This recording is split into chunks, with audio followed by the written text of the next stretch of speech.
Can you tell me how you've dared and won? Because everyone looks at the races that I've done, the sort of stuff that I'm doing, the riding, and they think I've been riding since I was a teeny tot, and actually I only started riding since my accident in 2014. I've since had 7 surgeries, including a reconstructed right shoulder and right hip.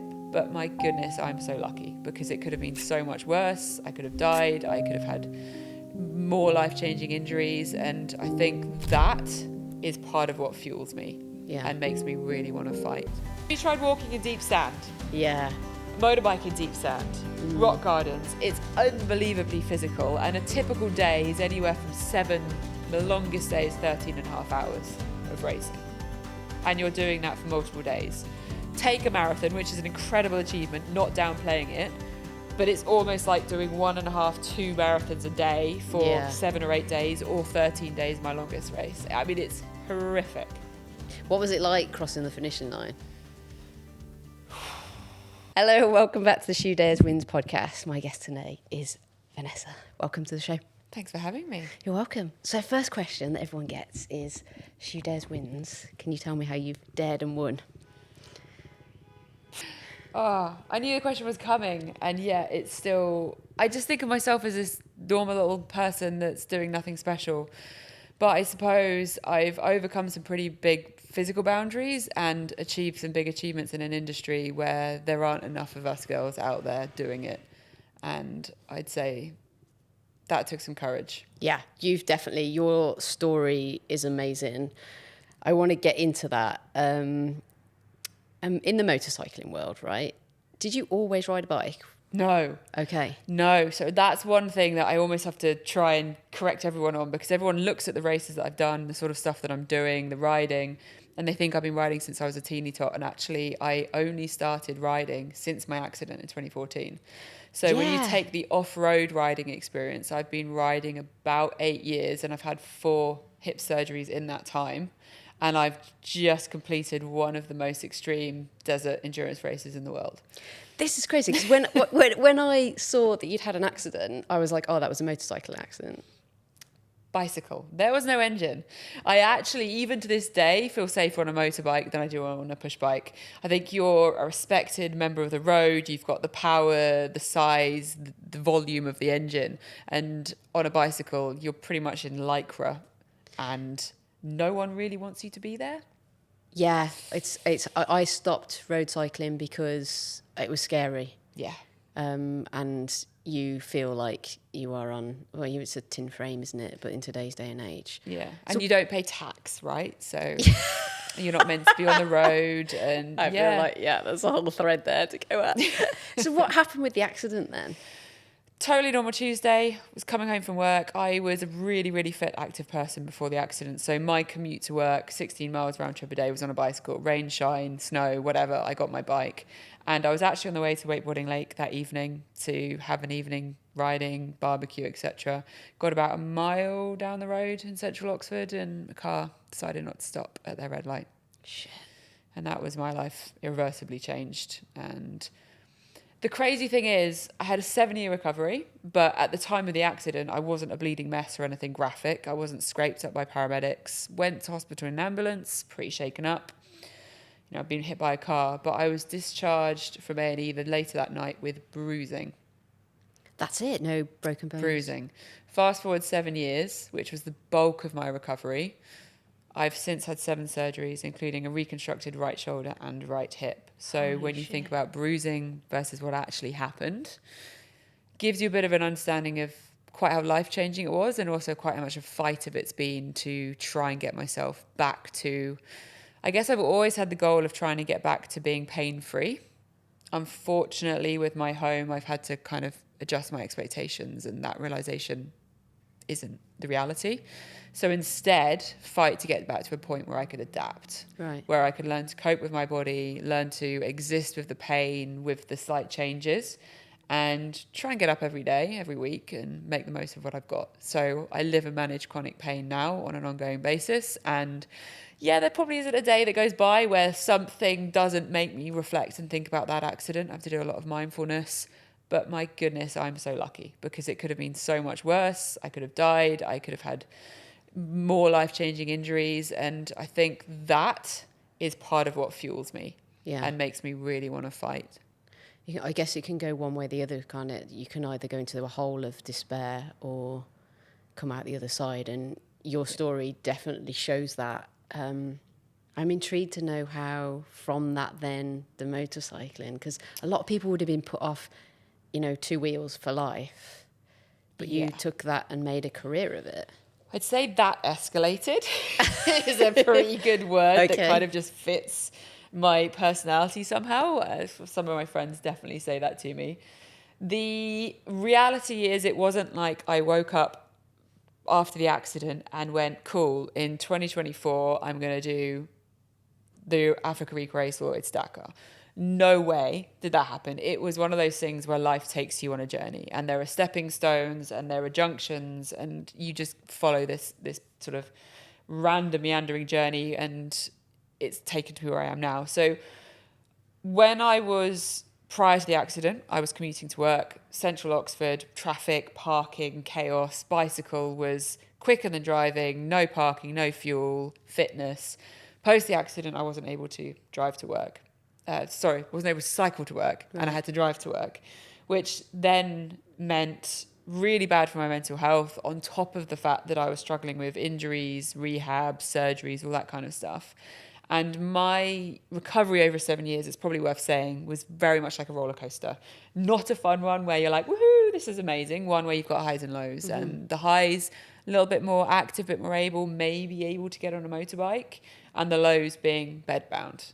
Right. Stuck in bed, staring at that same annoying bit of paint on the bedroom ceiling, dependent on my husband to help me go to the toilet, really horrible dark days, and a lot of rehab to get me back up on the roller coaster.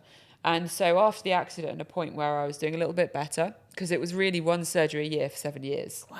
Up, down, up, down. The body is really complex. And things got missed, things didn't work properly. And so it was a big journey.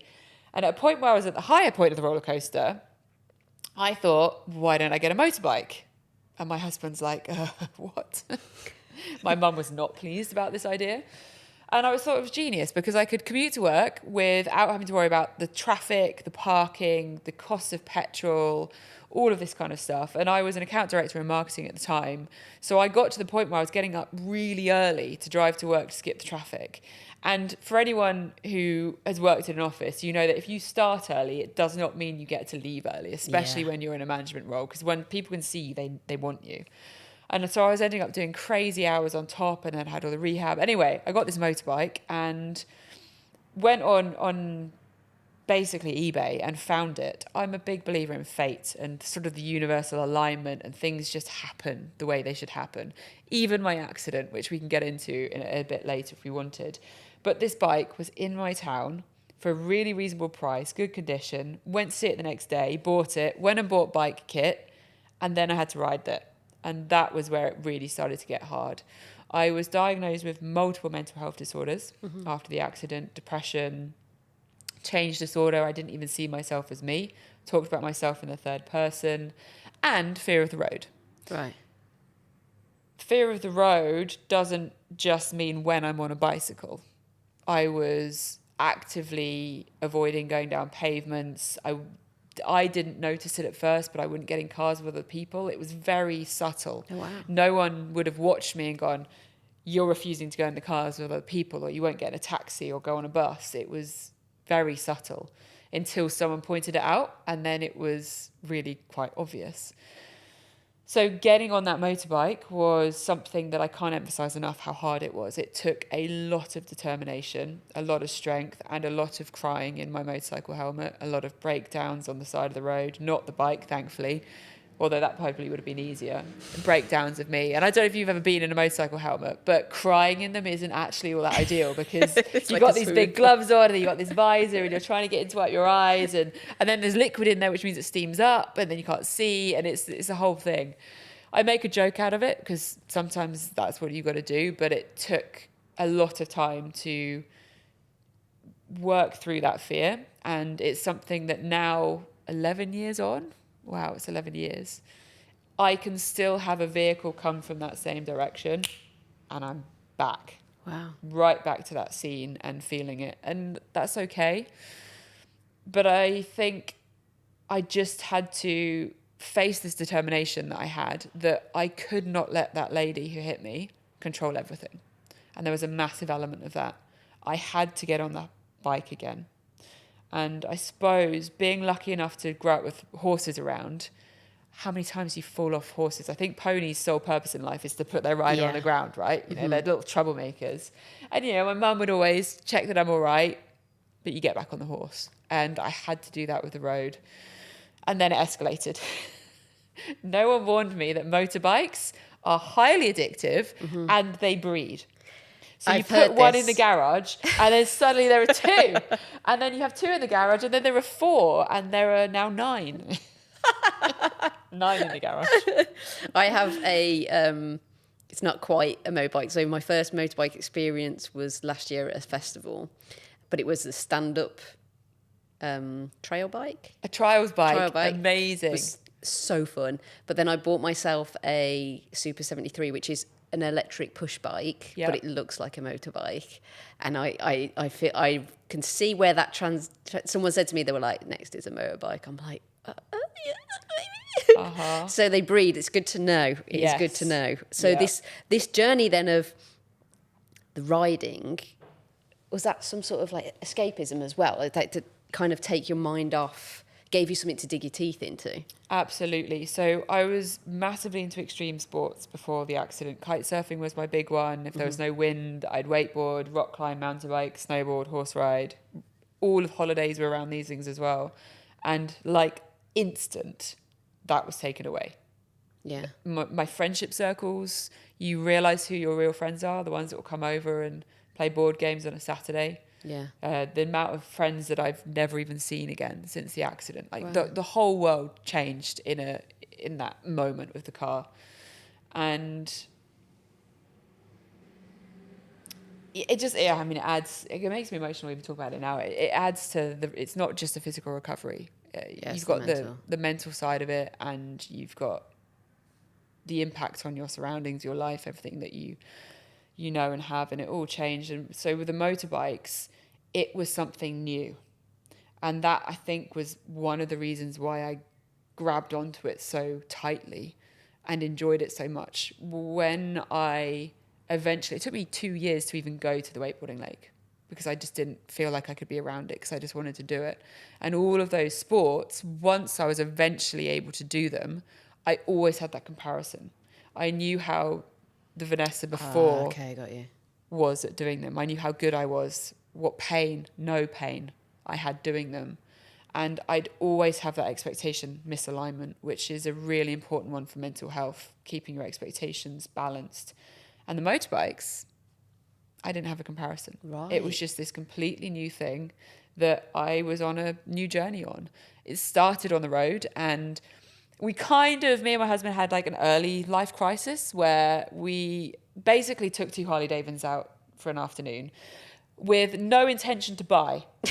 I can see where this is going. Yeah, you can say we bought 2 in a week. But over the following 3 years, between the surgeries, we did about 25,000 miles on those bikes. 15 plus countries around Europe. They became our adventure. Yeah. Adrenaline, wind in the hair. I still remember the first time we went camping on the motorbikes, and we went, I think it was 6 miles from our house. And that's all I could do with my body. I couldn't handle going any further, but I was out of the house. We had a little campfire and a barbecue. And I remember just having this awakening of a new sense of gratitude for what I could do. But on a motorbike, there's an element of survival. You know, there's some statistics about bikes not being the safest things, particularly on the road. And so you have to be so in the moment, so focused, and you've got the elements and the tarmac and the bushes and the cars that you can't be in your head. You can't be dwelling or thinking about how much your hip's hurting or what you did yesterday. You're just there and alive.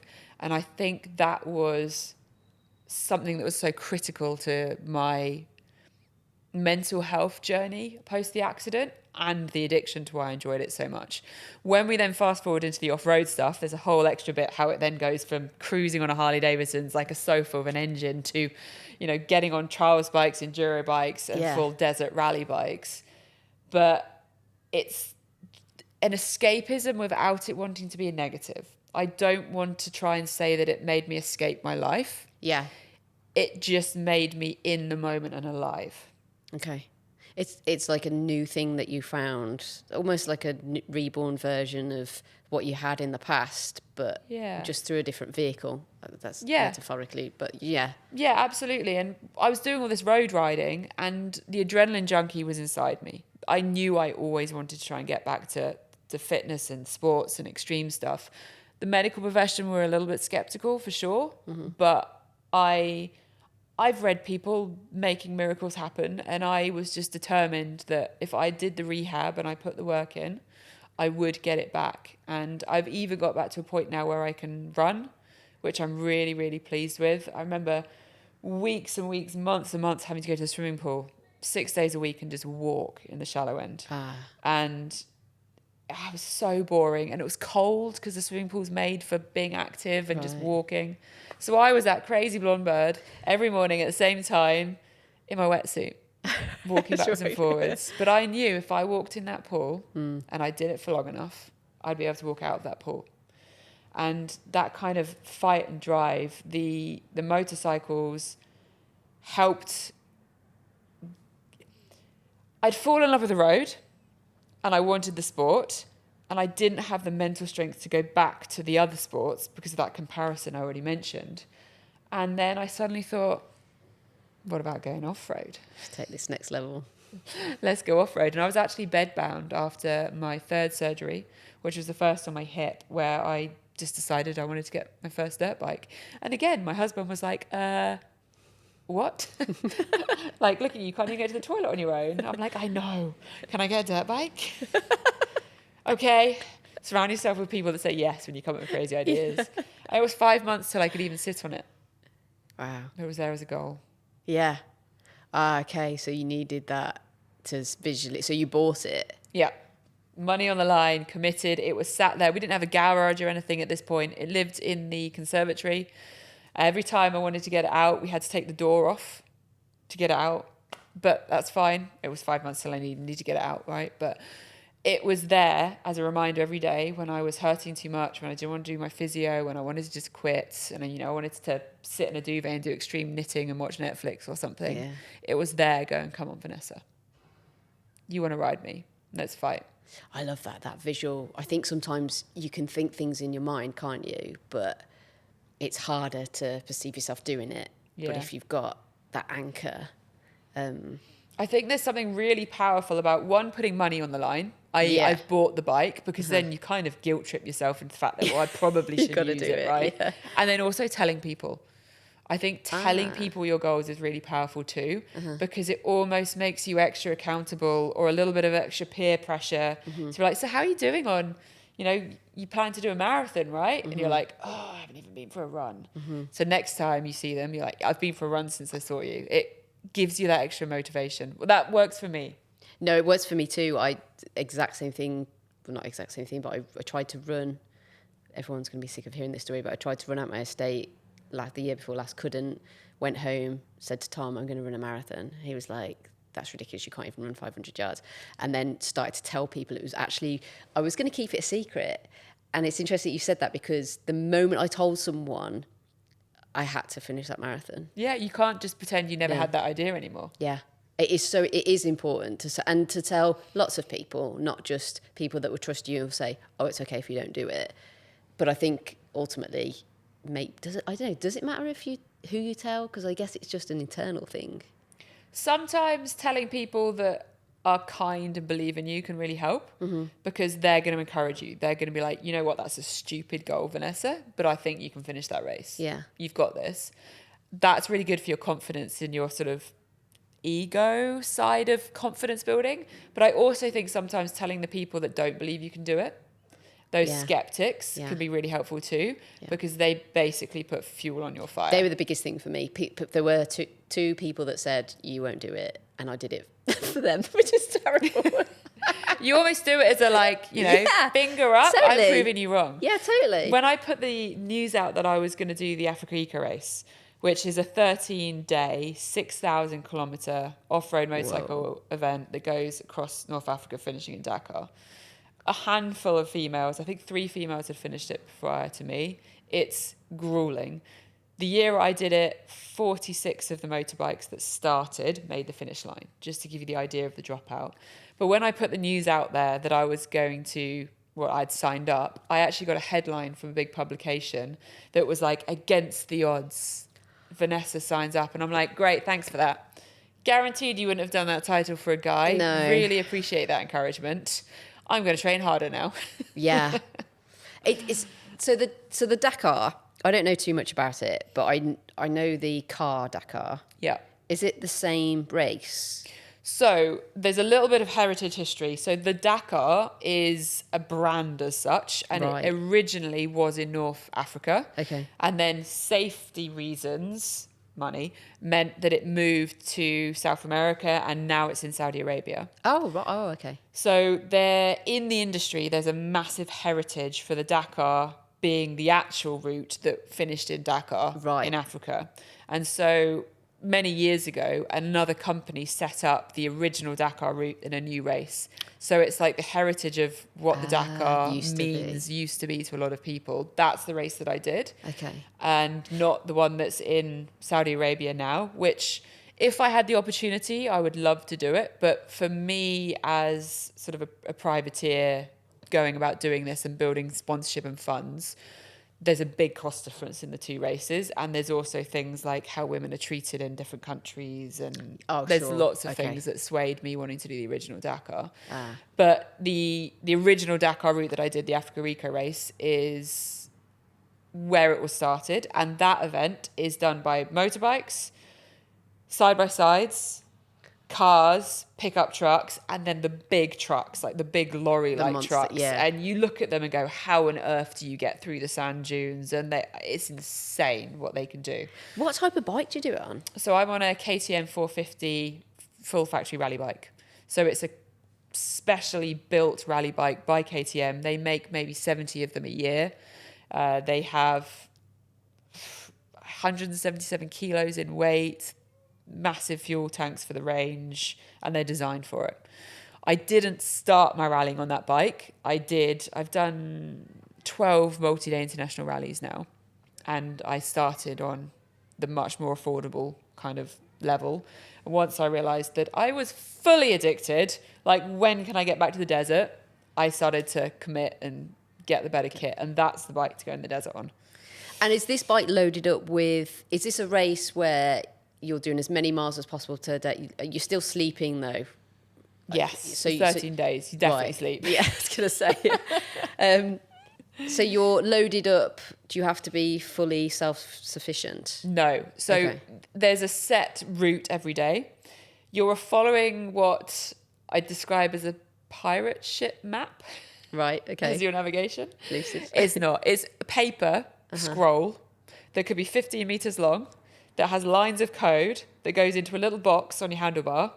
Right. And you have to read those lines of code whilst riding along, whilst going through riverbeds, cross big plains, through huge sand dunes. Sometimes the dunes can be like 400 meters high.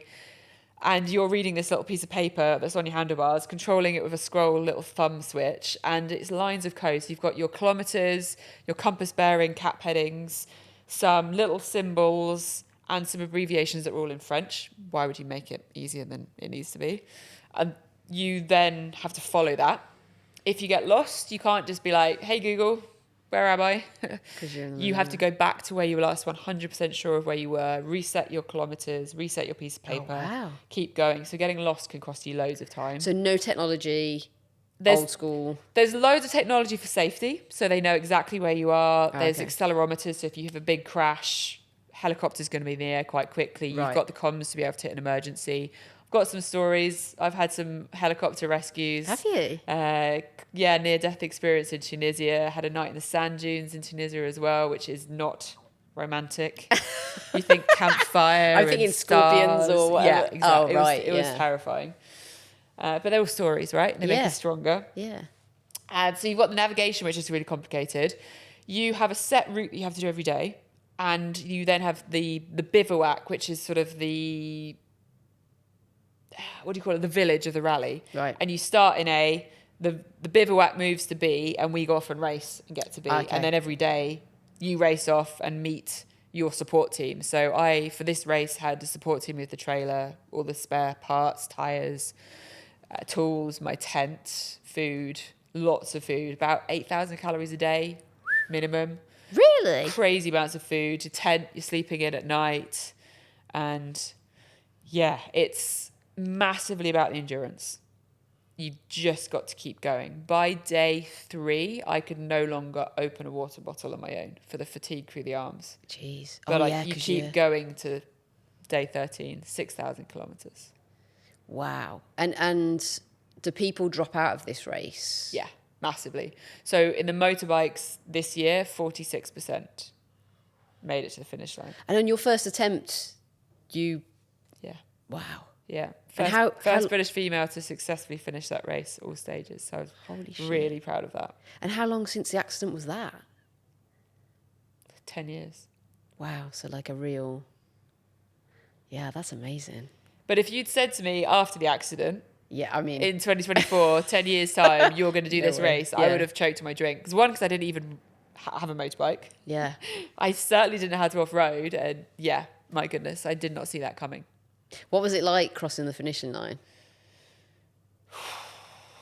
The biggest whirlwind of emotions. I Yeah. didn't know whether to scream or cry. I did have quite a big crash, 12 kilometers from the finish, Oh, going right. along the beach into Dakar, which wasn't ideal. And I did a grade 2 separation on my left shoulder, my good shoulder. So I was also in a lot of pain from that, plus the 13 days, but absolutely unreal. Like the biggest high. And if you speak to my husband, he will say that I said after the race that I'm never going to the desert again and I'm done. I will never agree to confirm this information. But yeah, I mean, you are absolutely finished by the end of that race. And then, I don't know, hormones, memories, Yeah. the bad kind of gets less prominent in your mind and you focus on the highs. And yeah, I'd be back on the start line tomorrow if I could. And is the Dakar, like that experience race, is that the most extreme thing you've ever done and the most extreme thing that you've had within your sights? Or have you done things since then?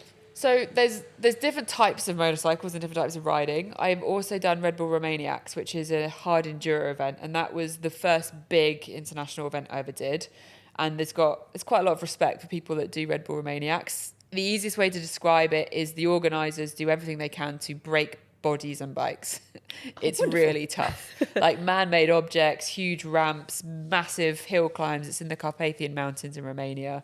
Absolutely wild. I've not seen this. I need to do It's, a oh yeah, Google if on you it. were to go on YouTube and search Red Bull Romaniacs like highlights or fails, it's mental. Right. And that was a big achievement. I'm really proud of that.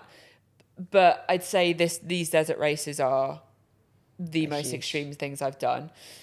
This race was the hardest because of the duration, the intensity, but I did an event in Tunisia, which I mentioned a couple of rescues in. That was brutal because the peak riding temperature hit so high. And another one I did in Morocco Desert Challenge, peak temperature hit 52 degrees. 2 people died in that race, Really? which is quite common in these desert races. Very often So a death motorbike is a- rider doesn't come home. Through an accident or through anything? Hydration, heat, or accidents. And Jeez. yes, there's a lot of safety. There's helicopters, but when you're in the middle of nowhere and you have a big crash, unfortunately, it's part of the risk you take in doing these races. Yeah. And the temperature of 52 degrees in Morocco. Unfortunately, a guy died that day. Have you sat in a hot tub before? Yeah. 40 degrees. Oh, wow. How long could you sit in a hot tub for before you start to feel a little bit hot, need a bit more water? Yeah. You're on a motorbike, physically. People think, oh, you got an engine. How hard can it be? I mean, my motorbike doesn't even stand up on its own. Have you tried walking in deep sand? Yeah. Motorbike in deep sand, rock gardens. It's unbelievably physical. And a typical day is anywhere from 7, the longest day is 13 and a half hours of racing.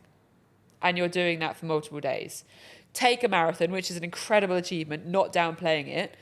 but it's almost like doing 1.5, 2 marathons a day for Yeah. 7 or 8 days, or 13 days, my longest race. I mean, it's horrific, Yeah. which is why it's so good. I mean, it is insane. Has there been another woman to complete since? Yes, That's- someone did it this year. Right, Yeah. okay. But you'd have no doubt have been in the inspiration behind that. Possibly. I really hope. So I share a lot of my life on social media through my channel as The Girl on a Bike. And one of my biggest motivations in sharing is to try and help encourage other people to get up and make most out of every day. And I think the reason why I started doing my schools program was a headline that said in COVID that the future generation's lives are over because of COVID. And I was like, even if it's true, why would you say it? That, yeah. And I do massively believe that seeing is believing. And little girls need to see girls doing things to believe that it's possible for them. And I really do hope that me doing these races does encourage other people to get up and do it. I hope it encourages guys as well. Yeah. Because the reality is, I'm probably half the size to most of the guys that I'm racing against. And I'm on the same size bike, doing the same distance. There's no girl category in any way.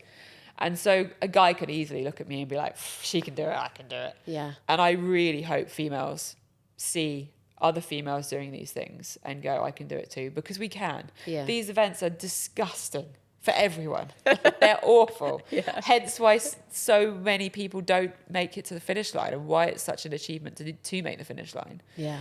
But my goodness, it fills me with a lot of energy when I know that it does encourage other people to do it. Yeah. Because if I can do it, I am not Superwoman.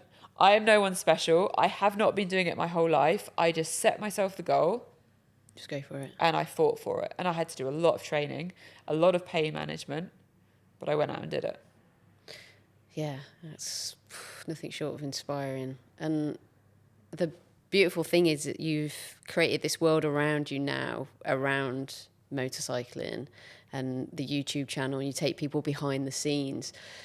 How did you decide to do that? Was there a turning point where you left your previous career in marketing, and what made you, because you could have, I guess, done these, I suppose not the Dakar, but a lot of people would do these as extracurricular. That sounds really weird, like hobby stuff. Yeah, a lot of people, these are their holidays. Yeah, but Yeah. you went all in on this. At what point was that, and why? It escalated.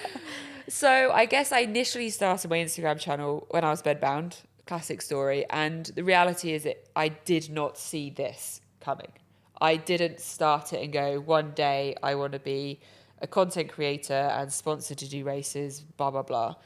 I was in a really bad headspace and I needed something to put some energy into. And I thought maybe I could find some other people that were going through struggles and maybe we could help each other and learn from it. I started posting pictures of me from before the accident, snowboarding, kite surfing, and then I ran out of pictures. Okay, so it was a forced. And it was like, well, what do I do now? And I thought, you know what, let's be real and let's share what I'm going through. And I did not imagine so many people would get energy out of my story and my energy. I guess I am a glass half full kind of person, and I'm determined. And I try to put out positivity. I think social media is horrific. Can be horrific. Yeah. Because it is so misrepresented and it's so fake. So much of the stuff on social media is the perfect, the shiny, the happy, the healthy, the wealthy, the perfect. You know, you go on social media and you look at other people's lives and you go, why does mine have to be so hard, so painful, so troublesome? Like, it's not fair. I wish my life could be more like them. Never wish that, because you know they are not sharing the full reality and they've got all of their own struggles and battles. They're just pretending they don't. Yeah.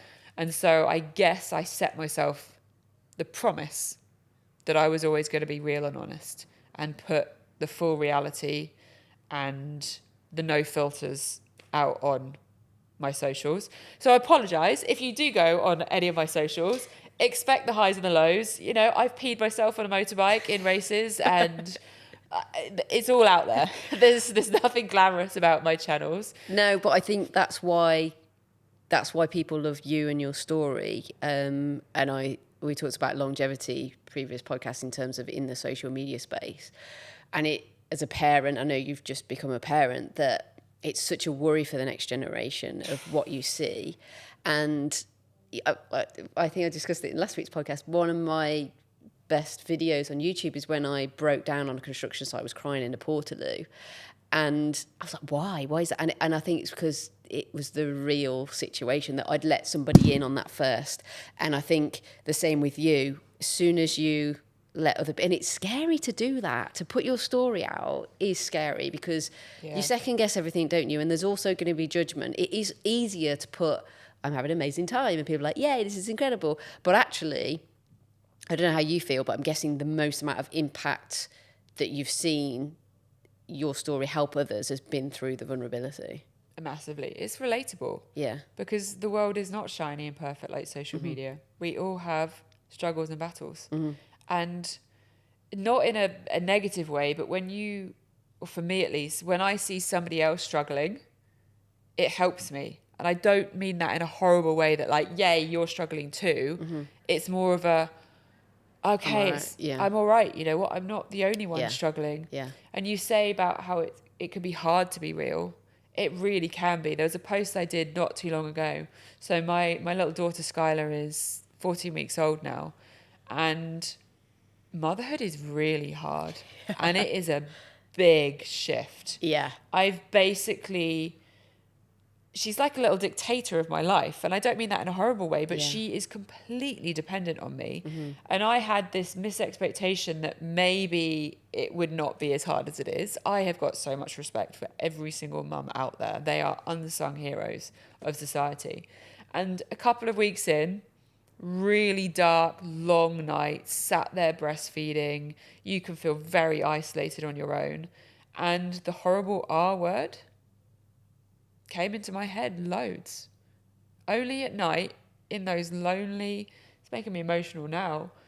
And I ended up deciding that I need to do a post about this because this is really real and this is scary. And as the light comes up, as the family and the support comes round, those things disappeared again. But that's just how I felt. And I think it probably took me about 3 hours having it there on my phone ready and being like, no, I'm not going to, no. And a couple of days as well to actually put the courage to go, I'm going to put it out there. Yeah. And I think I was scared that there was going to be a massive backlash. Yeah. You know, people go through IVF and fight to have babies. And there I am with this beautiful little girl and I'm thinking about regret. And the support was unreal.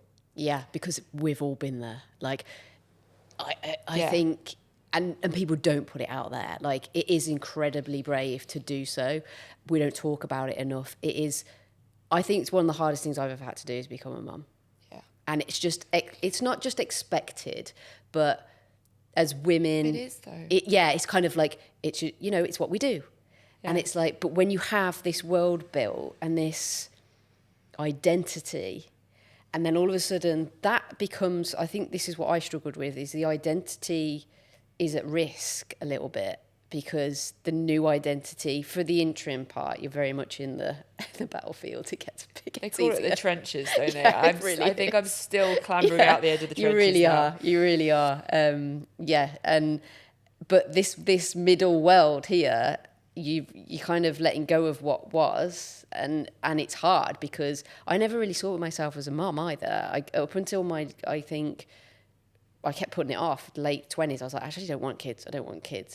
And then there was this weird time when I was like, no, I do. It was a very short period. And then the transition was like so quick. And then you're in it and no one prepares you. No one... even labour, like there's nothing, and then it can be so incredibly lonely as well, because I think you have your baby groups, but not everyone puts across the true feelings of you're all struggling, but you just keep your head up. It's that front again. Yeah, and as soon as someone mentions something and everyone lets the guard down, you find your support group. But I honestly think it is the hardest thing Take me back to the desert, seriously. Seriously. From someone who has been in the desert, has had a horrific life change. No, it is. It's a new chapter. And there's no end. And That's there's no what's so blueprint. Terrifying. Yeah, there's no manual. There's no. I know. You can't. You think, I just want to go do that, and you're like, goodness knows when I'm going to be able to just go and do that.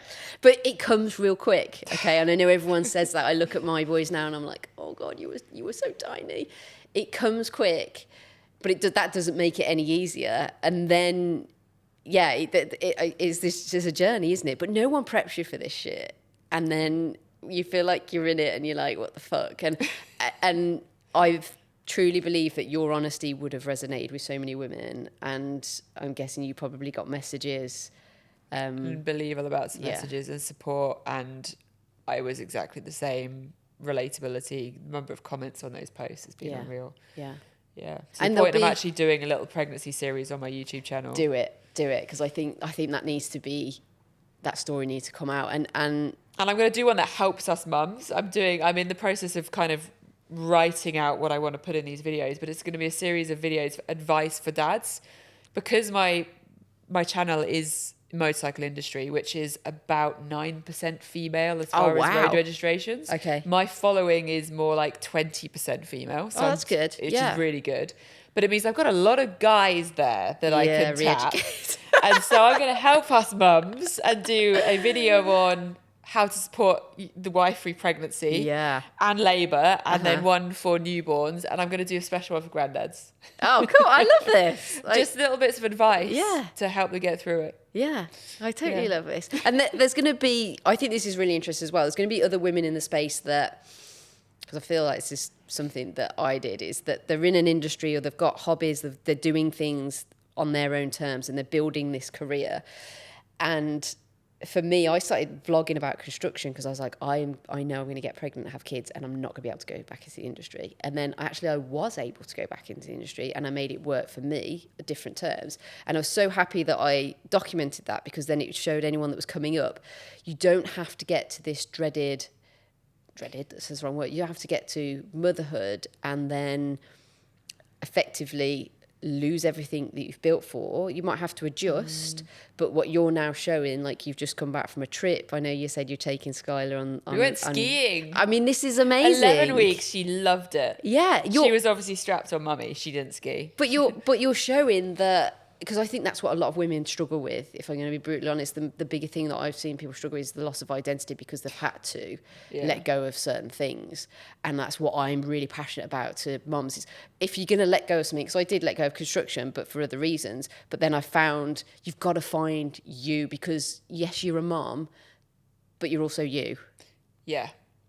You doesn't disappear just because you're a mum. Yeah. And I'm still in that point where I'm trying to figure that out. Mm-hmm. I definitely am going to be getting back on motorbikes, and I've already done some stuff on motorbikes. I'm off to Spain at the end of this month, and I also want to get back in the rally car. But at the moment, I'm still in the trenches. Yeah. Like my baby brain. You think I'd just get the laptop out and try and do some planning.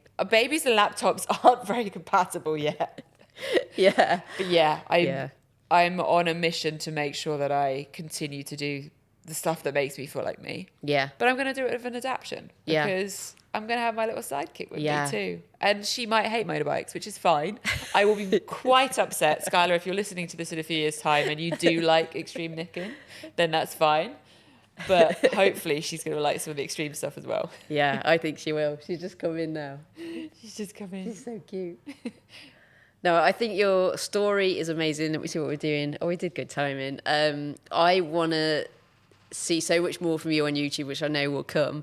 I want to say thank you so much for sharing your story, for being honest, for doing incredible things. I think your story is one of insane resilience and hope and a true role model. So thank you for daring to win. Thanks for having me. I don't know why that's making me cry. Sorry, I don't. I still got baby hormones. It's all good. Anything will make me cry right now.